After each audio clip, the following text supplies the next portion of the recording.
Hello friends, welcome to AC tech. मैं Shailendra Shekhawat AC take के इस नई वीडियो में आप सबका स्वागत करता हूं।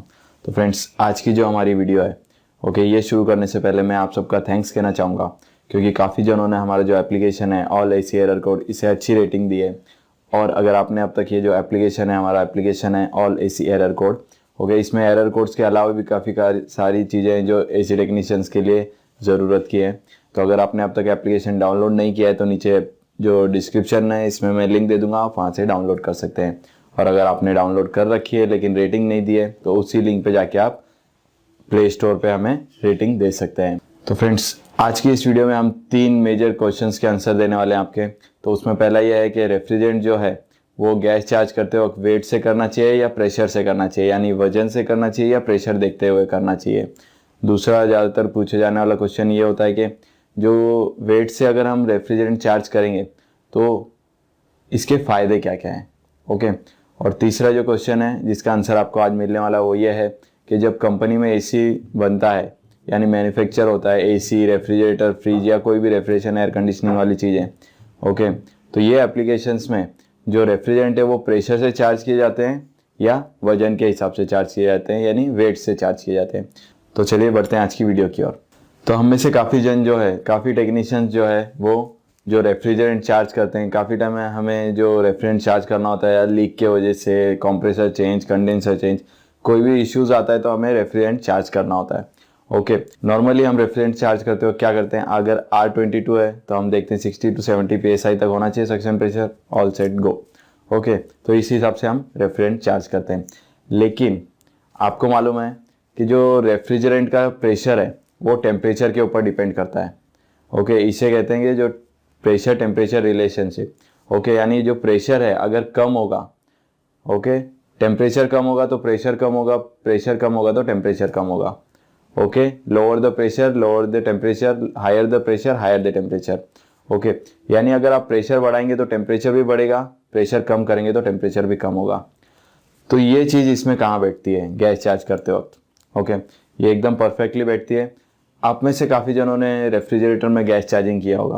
आपको एग्जांपल दे रहा हूँ मैं, काफ़ी जनों ने रेफ्रिजरेटर में गैस चार्जिंग की होगी। तो आप देखते हैं, आप नॉर्मली रेफ्रिजरेटर में क्या करते हैं, अगर R134 है तो 10 से 15 PSI तक आप रेफ्रिजरेंट डाल देंगे अंदर, सक्शन प्रेशर। और उसके बाद छोड़ देंगे। अगर आप नोटिस करेंगे तो अगर आपने 15 PSI रखी है, रेफ्रिजरेंट सक्शन प्रेशर जो है 15 PSI रखी है, और आपने जो रेफ्रिजरेटर उसे बंद कर दिया, डोर उसके बंद कर दिए, तो क्या होगा, धीरे धीरे जो अंदर का कैबिनेट है वो ठंडा होगा। अगर वो ठंडा होगा तो हमारे जो रेफ्रिजरेंट है उसका टेम्परेचर भी कम होगा, क्योंकि वो इवोपरेटर के ज़रिए आ रही है, इवोपरेटर में घूम के आ रही है। तो आप नोटिस करेंगे जो आपने 15 PSI रखा था वो 12 PSI तक चला जाता है ठंडा होने के बाद, या 10 PSI तक आ जाता है, यानी 3-4 PSI वो कम हो जाएगा। लेकिन ये मैटर करता है। अगर आप देखेंगे कि ये तो हो गए 15 में 3 या 5, तो 5 से 10% का फ़र्क पड़ गया तुरंत। इसी तरह से अगर आप एसी में भी इस तरह से देख सकते हैं, आपने कई बार देखा होगा, अगर इवोपरेटर चोक होता है एसी का तो अंदर वो ठंडी हो गई रेफ्रिजरेंट, तो लिक्विड आती है यहाँ पे। लिक्विड आने की वजह से क्या होता है, अगर आपका जो प्रेशर है वो 60 था नॉर्मल, लेकिन इवोपरेटर चोक होने के बाद क्या हुआ, अंदर वो रेफ्रिजरेंट ज़्यादा ठंडा होने की वजह से जो उसका प्रेशर है वो डाउन हो गया, तो अभी वो आपको 50 या 45 ही दिखाने वाला है गेज में। और इसी तरह कंडेंसर में भी फ़र्क पड़ता है। अगर आपका कंडेंसर चोक है, मशीन है, कंडेंसर चोक हो जाता है, कंडेंसर चोक होने के बाद या फैन स्लो घूम रहा है, इसी तरह इवोपरेटर में फैन स्लो घूम रहा है, कॉइल चोक है, ब्लोअर में डस्ट है, तो ये सब अगर हीट एक्सचेंज नहीं होगा, अभी हम कंडेंसर से देखते हैं, अगर कंडेंसर में हीट एक्सचेंज नहीं होगा तो क्या होगा, जो ओवरऑल सिस्टम है उसका प्रेशर बढ़ जाएगा। प्रेशर बढ़ने की वजह से क्या होगा, आपका सक्शन प्रेशर भी बढ़ जाएगा, जो आपका 60 या 70 होना चाहिए था वो 80-90 हो जाएगा। तो इसी वजह से आपको लगेगा रेफ्रिजरेंट ज़्यादा है और आप क्या करेंगे, रेफ्रिजरेंट पर्च कर देंगे। तो यही केस होता है अगर हम एक एग्जिस्टिंग सिस्टम में प्रेशर आपको निकालना पड़ा है कंडेंसर चेंज करने की वजह से या कंप्रेसर चेंज करने की वजह से, कोई भी रीज़न की वजह से आपको नया रेफ्रिजरेंट अगर उसमें डालना है, तो गैस चार्जिंग करते टाइम पे अगर हमने प्रेशर से चार्ज किया और किसी कारण एक रीज़न की वजह से जो प्रॉपर हीट एक्सचेंज नहीं हो रही है कंडेंसर में, या तो इससे होता क्या है, इससे प्रॉब्लम क्या आती है, मेन प्रॉब्लम क्या आती है, मैं आपको डिस्कस करना चाहूँगा आपके साथ। कि अगर समझिए, अगर कंडेंसर चोक है या तो बाहर का जो टेम्परेचर है, तापमान है वो ज़्यादा है, तो आपका जो प्रेशर है, आपने गैस चार्ज किया, आपने हिसाब से 50 psi चार्ज कर दिए, लेकिन वो टेम्परेचर ज़्यादा होने की वजह से या हीट एक्सचेंज प्रॉपर तरीके से ना होने की वजह से वो क्या दिखाएगा कि आपका जो प्रेशर है वो 70 psi हो गया है। ओके, आपने डाला 50 के जितना ही है, लेकिन वो दिखा रहा है सिस्टम में प्रेशर बढ़ गया, इसीलिए वो ज़्यादा दिखा रहा है। और उसी केस में अगर हमारा जो इवोपरेटर है, जो इंडोर में इवोपरेटर कॉइल है, किसी कारण से प्रॉपर तरीके से हीट एक्सचेंज नहीं कर पा रहा है, तो इसके लिए मैंने एक वीडियो ऑलरेडी बनाई हुई है, 12 reason of heat exchange proper नहीं होता है अगर इवोपरेटर में, तो उसके 12 रीजन्स क्या क्या है, मैं ऊपर आई बटन में उसकी लिंक दे दूंगा, आप वो भी जाके चेकआउट कर सकते हैं। और इनमें से एक रीज़न कुछ हुआ अगर इवोपरेटर में, वो हीट एक्सचेंज बराबर से नहीं कर रहा है, ओके, तो जो रेफ्रिजरेंट आ रही है उनका प्रेशर कम आएगा। तो इसकी वजह से आप क्या करेंगे, आपको तो 60 करना है या 70 करना है, तो आप क्या करेंगे, उसे और बढ़ा देंगे। तो दोनों केस में क्या होता है, एक में रेफ्रिजरेंट कम हो जाती है और एक में ज़्यादा हो जाती है।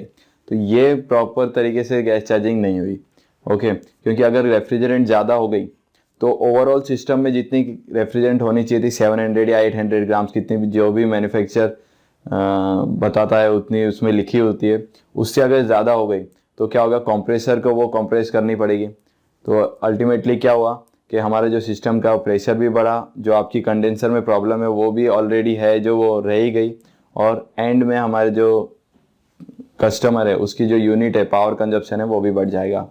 और दूसरे केस में अगर इवोपरेटर में वाले केस में भी आप देखेंगे तो उसमें भी रेफ्रिजरेंट अगर ज़्यादा चली जाती है तो यही होने वाला है। कंडेंसर के केस में क्या होगा, रेफ्रिजरेंट कम जाएगी, इवोपरेटर के केस में रेफ्रिजरेंट ज़्यादा चली जाएगी। कम जाने में भी प्रॉब्लम है और ज़्यादा जाने में भी प्रॉब्लम है।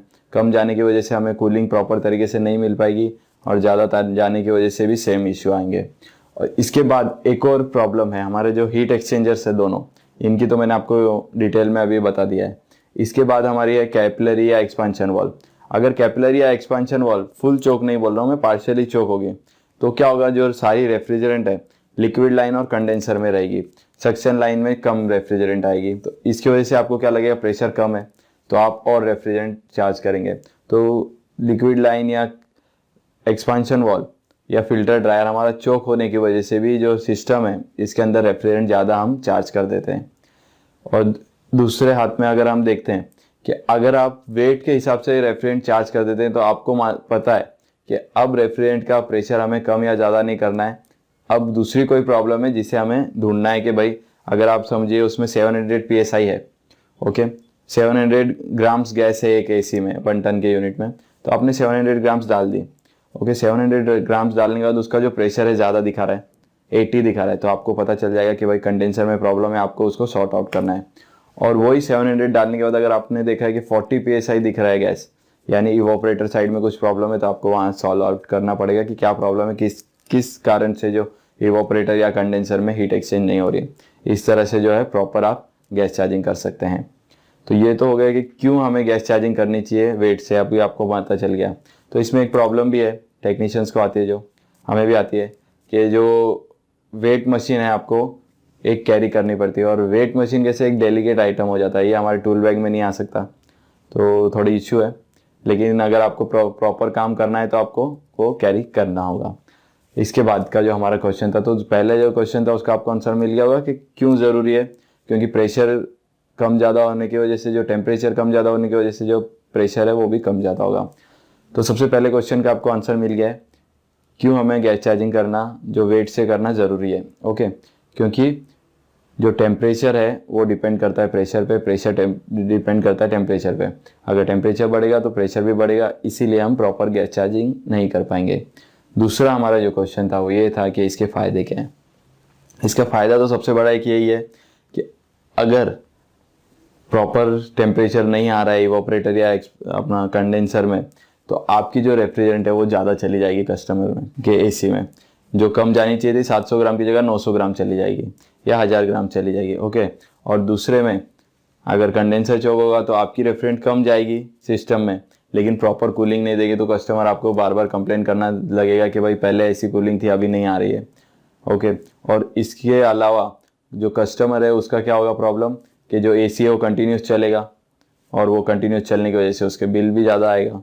तो ये इसमें ये प्रॉब्लम हो सकती है, ओके। ये फ़ायदे हैं इसमें, तो अगर आप नहीं फॉलो करेंगे तो यही इश्यूज़ भी हो सकते हैं। दूसरा हमारा क्वेश्चन था उसका भी आपको आंसर मिल गया है, क्योंकि फर्स्ट हमने इजीली आपको पूरी तरीके से समझा दिया, तो आगे के क्वेश्चन आपको आंसर अपने आप पता चल गए होंगे। तो थर्ड हमारा जो क्वेश्चन था वो ये था कि जो फैक्ट्री में है किस तरह से चार्ज करते हैं। सिंपल बात है, फैक्ट्री में है उसके अंदर लोग किस तरह से चार्ज करते हैं, जो है वेट से चार्ज करते हैं, ताकि प्रॉपर उसके अंदर रेफ्रिजरेंट रहे। गैस चार्जिंग होती है वो वेट से होती है, ताकि प्रेशर जो कम ज़्यादा होना है वो साइड पे उस तरीके से हो जाए, जो टेम्परेचर मेंटेन है उसके हिसाब से वो प्रेशर हो जाए। ओके, इसीलिए काफ़ी सारी आपने देखा होगा कंपनीज क्या बोलती है कि आप एसी इंस्टॉल करते हो उस समय जो रेफ्रिजरेंट है उसे पर्ज मत करो, आप वैक्यूमिंग करो। क्योंकि पर्ज करने से क्या होता है, जो क्वांटिटी ऑफ रेफ्रिजरेंट है 700 ग्राम्स अगर उसमें है और आप पर्ज करते हो तो 40 से 50 ग्राम रेफ्रिजरेंट निकल जाती है, या उससे कम भी जाती है या उससे ज़्यादा भी जा सकती है। तो इससे क्या होता है, जो रेफ्रिजरेंट की क्वांटिटी सिस्टम में होनी चाहिए उससे कम हो जाती है। तो इसीलिए जो बनाने वाली रेफ्रिजरेटर या एसी बनाने वाली कंपनी रिकमेंडेड करती है कि आप वैक्यूमिंग करो और फिर आप गैस को ओपन करो वॉल। तो फ्रेंड्स, मैं आशा करता हूँ कि आपके इस क्वेश्चन रिलेटेड जो डाउट है वो पूरे हो गए होंगे। अगर नहीं हुए तो नीचे कमेंट में लिखिए, हम कोशिश करेंगे उनका आंसर देने की। फिर मिलेंगे नेक्स्ट वीडियो में, जब तक के लिए goodbye and have a nice day.